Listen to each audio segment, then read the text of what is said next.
Now my voice, my throat is a little scratchy this morning. I'll tell you all about it in a minute. But before I get started, I want to show Blue Rose how I set things up. My room gets very dark. So I set up my tripod right in front of those sneakers, right? Do you see those sneakers, I hope? All right, there's my chair. I have one lamp there. I have one lamp in front of me, one lamp to the right of me, and another lamp to the left of me. And I keep my curtains closed because they, what do? They reflect off my glasses, right? So that's how I do that. And it gives me a good amount of light. Now, if I start shutting lights off, I'm going to be all shaded and dark, and you can't see as well. It took me a little while to figure this out. I was trying, I'd leave the hall light on, or I'd leave that curtain open. That curtain, no. That curtain and that curtain casts way too much reflection off my glasses. So I wake up at 2:50 in the morning. I gotta put this back on. When I was using this, and I know a lot of viewers think I'm full of it, when I was using this, I was sleeping at night. Now, I got one on my ankle, right? It's supposed to work with it. All of a sudden, I'm waking up twice a night. Well, last night I think was only once, I hope.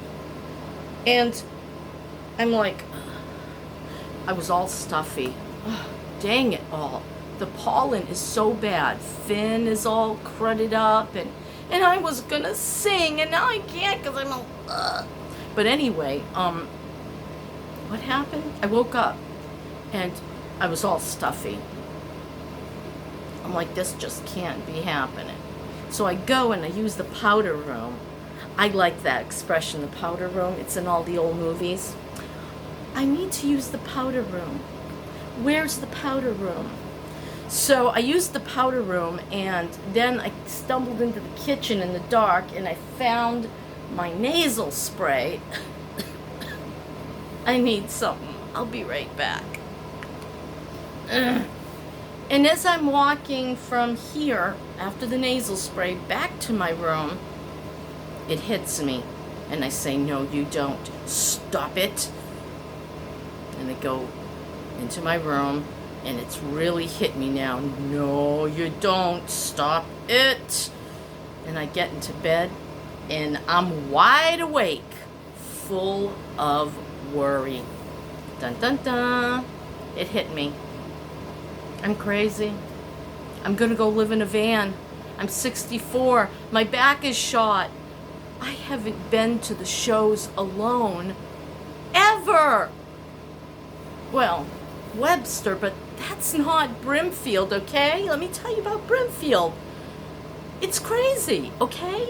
It used to be anyway. Oh, maybe it's not anymore. Well, it needs to be crazy because I need to make money. And crazy means money. You drive in, all these dealers come out of the woodwork.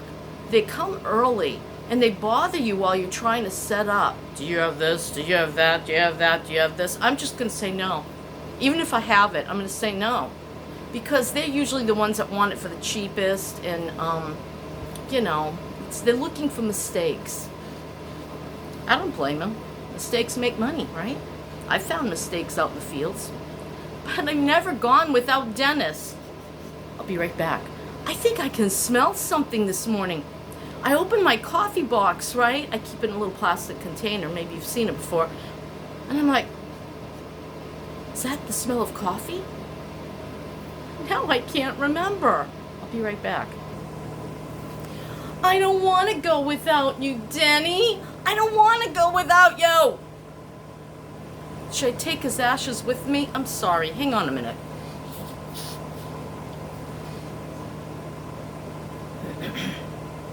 I need some juice.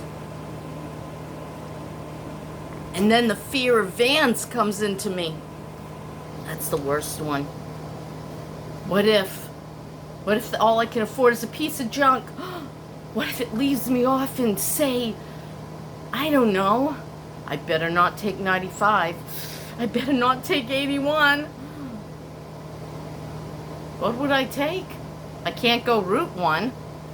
Just go up a... Hey, why not? I don't know, they'd probably really kite me if I break down in like a beach town. Whoa! Do you see that steam? Whee! The AC's running, you'll barely be able to hear me. I'm not shutting it off. It's 70 degrees in the hallway. Maybe that seems okay to you, but I'm talking about with mass humidity. Like massive humidity. You can feel it. It's like an anvil all around you. How does that work? I don't know. A weighted blanket? Yeah! So I wake up this morning and I'm like, I hope I find my van, and then I want to sing. Yes, even alone I sing. And I'm going to sing because I don't care if my voice is raspy. I'm going to sing anyway. Ready? Wait a minute. I got it bad. Pollen. So the two songs that come to mind. First is Snow White. This thing has teeth. It hurts. I hope you know what I go through for you guys, okay? Just to entertain you. Keep you from being bored. I missed my calling in life. One day my van will come. That was good, wasn't it? Wait a minute, there's one more. I should wear the crown for this one too, because this one was from Cinderella. Do you remember Rodgers and Hammerstein's Cinderella? I loved that as a little girl. I thought that was just the most wonderful movie ever. And then that young woman, Leslie, whatever her name was, sued somebody because it was ruining her career. I thought she was adorable. Are you my fan because you're wonderful? Or are you wonderful because you're my van? And I'm not going to try to hit those high notes. I used to be able to, you know. I could do 8 octaves, my voice teacher told me. That's just that, like that one that goes...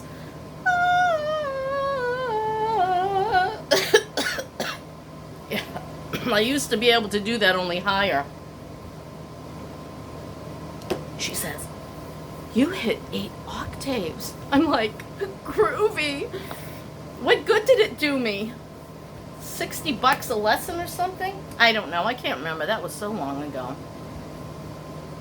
Long ago.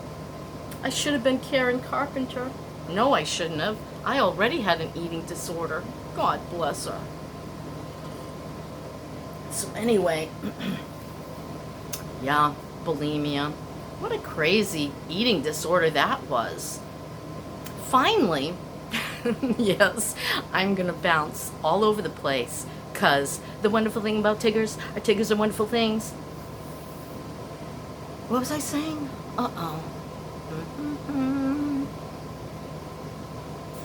I know there was something going on in my bizarre mind. Bulimia. Yes. Was I talking about bulimia? Well, if I wasn't, I'm going to talk about it now. So, I was pudgy. I was downright fat. I was obese at the age of 8. I was miserable. My family life was living hell. I hated school and I did poorly. And then what happened? And then as I got older and the Sears catalog would come and I'd be thumbing through it and the little girls had the little slips and they were all thin and svelte and I was a butterball. And kids made fun of me in school. You know, every fat name you can think of, they called me. The boys really liked me though. I don't get it.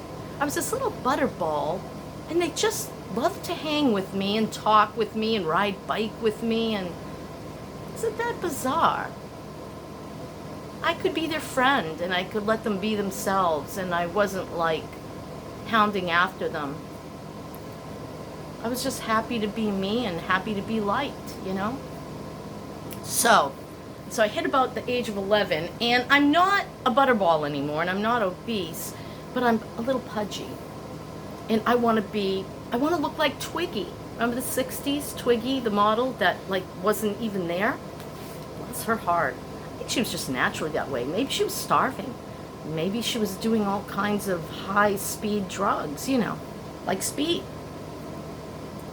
So I go to the doctor, and he gives me speed at the age of 11. And I never slept again. Till I stopped. And then came the diets. You couldn't get the speed anymore, so then came the diets. I've told you about that one, the Inquirer. Every week there was a new diet. Or my cousin would hear about a diet, and we'd both go on it together. Acceptance is the key. Bruce, you were right. Bruce said to me, and I wish I would have kept his comment in my text, because we text each other. Bruce Bell, who passed on in June 10th, 1 month from my husband's anniversary of his death, but a year later, you know what I'm saying. Anyway, he said to me, he said, when we die, we look down and watch over the ones that we love. That was profound. I mean, I know it's very simple in its concept, but it was maybe at that time that I needed to hear that. Because I said, you know, I've got a problem with faith, Bruce. I've always had a problem with faith. And he said that. He said, I know there's a God. He had no doubt. I have no doubt. I think I get afraid. I'm afraid of what if there isn't? What if I'm all alone in the universe? And other times I'm like, that's impossible. The times, oh, let me tell you about the time. So many close calls on the road. So, and we'd always break down at the exit with the nicest, most honest repair people. Is that bizarre? Come on. Is that bizarre? You know how many crooks there are out there. Oh my God. Well, first let me tell you this story, and then I'll tell you about Rachel. Remind me about Rachel. So, we were heading back up north. I think it was back up north. Maybe it was back down south. We were heading somewhere, and the car starts acting up. I think it was the Aspire. It was, you know, and he calls me on the cell phone. I think we had cell phones by then, but I'm not absolutely sure. I don't know how maybe he got off the side of the road. I don't know. Somehow or other, Dennis said, we got to stop at the next exit. So he's like just puttering along at maybe 5 miles an hour, and we've got the lights flashing, and I think I was in one vehicle, he was in another, and we pulled into the exit and right into a hotel parking lot. And he opens the hood, and he doesn't know a damn thing about cars. Why he'd open a hood, I'll never understand. He used to try Dennis. He used to try to fix. He wanted to be a part of his father's life, who just didn't like him. Just didn't like Dennis. And he'd say, let me help you work on the car, Dad. And his father would ask him for such and such wrench. And Dennis didn't know which one it was. Nobody ever taught him. I guess he didn't take shop. I don't know. He'd be one of those kids that made the lamp and like it would be backwards and wouldn't work. Poor Denny. I always did everything. Put the bicycles together at Christmas, put the lawnmower together in spring, put the sink back together or fix it. I was pretty good at it. I'm like my dad. Oh, Rachel. Wait, let me finish the story. So So we're in this hotel parking lot. Yes, we're gonna get there, I swear. And I start I get a phone book because I think he didn't have data and all that back then. It was like way back then.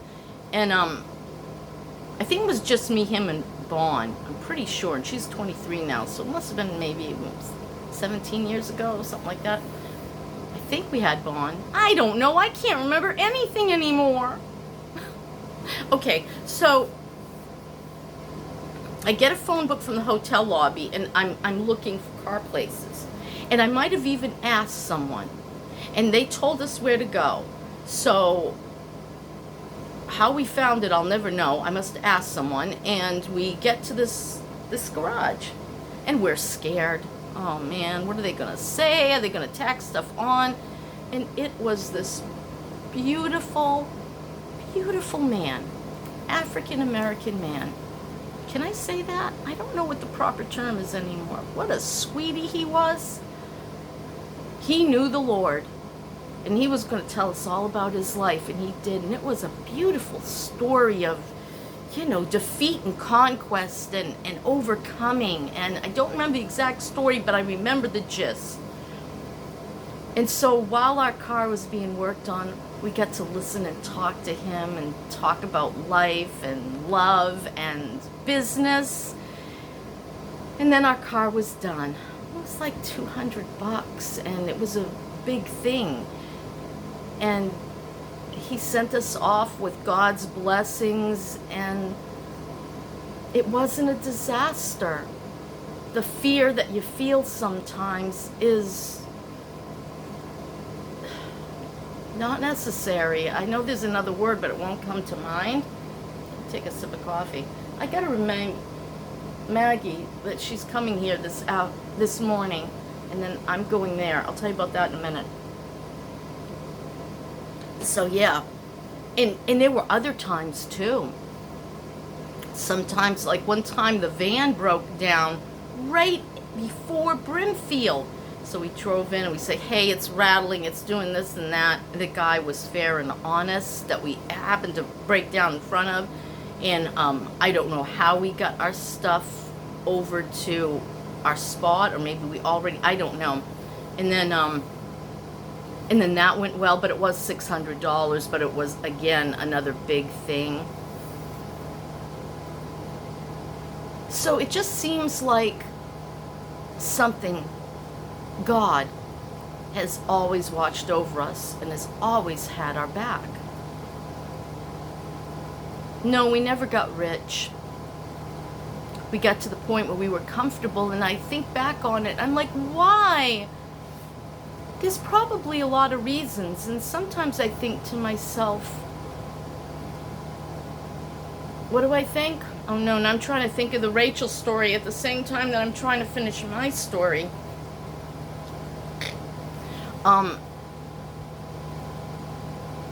Sometimes we have what we have, or we get what we get because it's in reserve for that time that we're going to need it.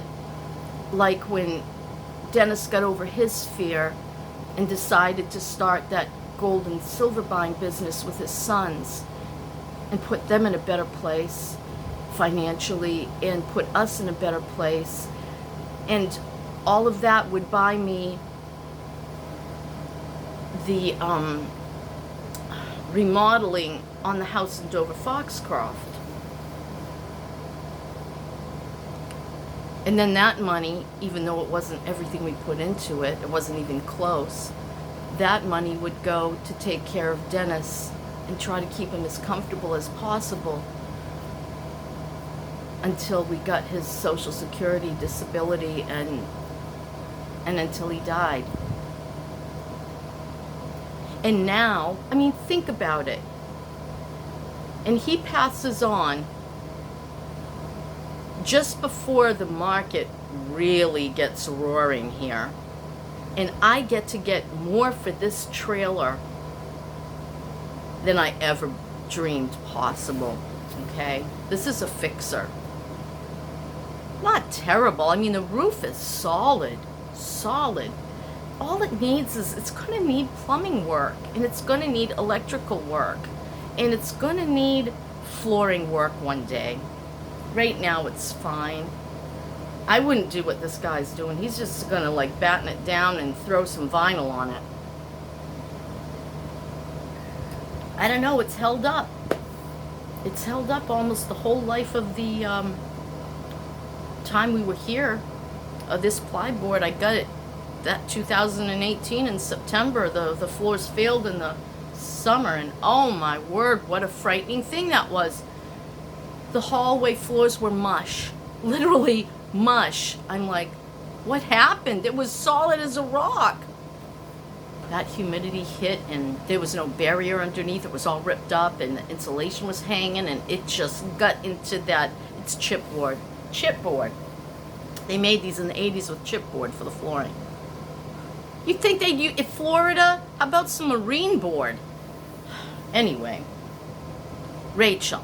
So Rachel has had some really close calls, and I always pray for her. I pray for her. I know God has her back because she's wounded. Wounded in the sense that she has ailments that are against her and fight against her all the time. And I know he cares for her regardless of what her religion is. So she came here with her little old car. It was a Toyota Rialta. Is that what it was called? I don't know. Something with an R. And it was starting to have trouble, but she made it here. And then when she headed back, she made it here, but there were problems, and so he took it to Mike and Maggie's mechanic, but he didn't really see everything, and that happens with any mechanic.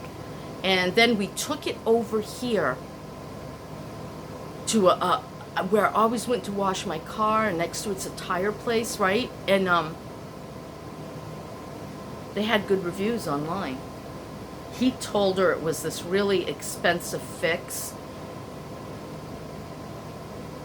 and we took it back to the other mechanic that Mike and Maggie have, and he said this car didn't have this there before, and he wipes it off. He says they dripped oil on the part to make it look like it was leaking, and he left it for a while to see if it leaked, and it didn't. Well, that saved her a lot of expense, but she did fix something else on it, and then she started heading home after she'd been here a week. And the car started to break down again, and she was hundreds of miles from home. She managed to find a CarMax, I think it was. Yeah, CarMax, I think. And she bought a new car because she knew she didn't have a choice. She was hoping to hold on to that car. She finally paid it off. Isn't that always the way? You pay something off and everything goes to heck. But I guess what I'm saying is, it always seems to be in the nick of time, and it always seems to be perfect timing. We've never had a real disaster. And like one guy, so I start watching videos on YouTube about fear and fear of failure and fear of the unknown, and what did he say?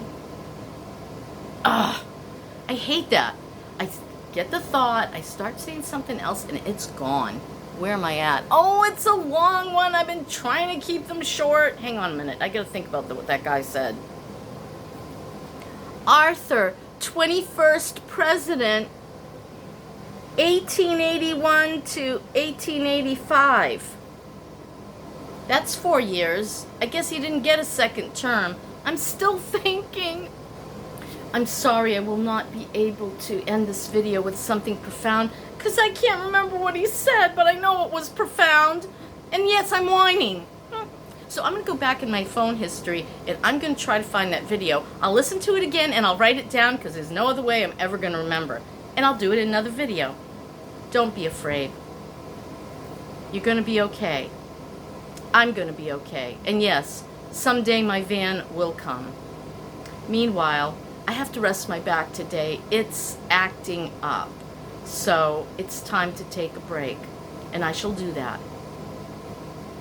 Besides, I'm not looking forward to starting in. I was going to get all these boxes and put it out on a table under the carport and cover it with a tarp so it doesn't look too bad. And now I can't lift anything again. But Maggie's coming over at 10 because I have a teledoctor appointment and I want them to look at the mole on my back that doesn't look right through the phone. Jeepers. Well, I just need a referral to a dermatologist before I run out of insurance. I just want to make sure I don't have skin cancer. Honestly, I don't think I do. I just think it's like I don't know. I don't know. You don't know. None of us knows. Okay. Well, that's my story. I'm sticking to it. That's my loop. I was using it backwards. That's my loop and I'm sticking to it. It doesn't hold together well. It keeps coming apart. I have other loops, you know. We were in the jewelry business. Maybe I'll get back into it. Mike has. Mike, Denny, and Maggie. Selling silver. I think they're on. No. Anyway, okay. I'm going now. Bye.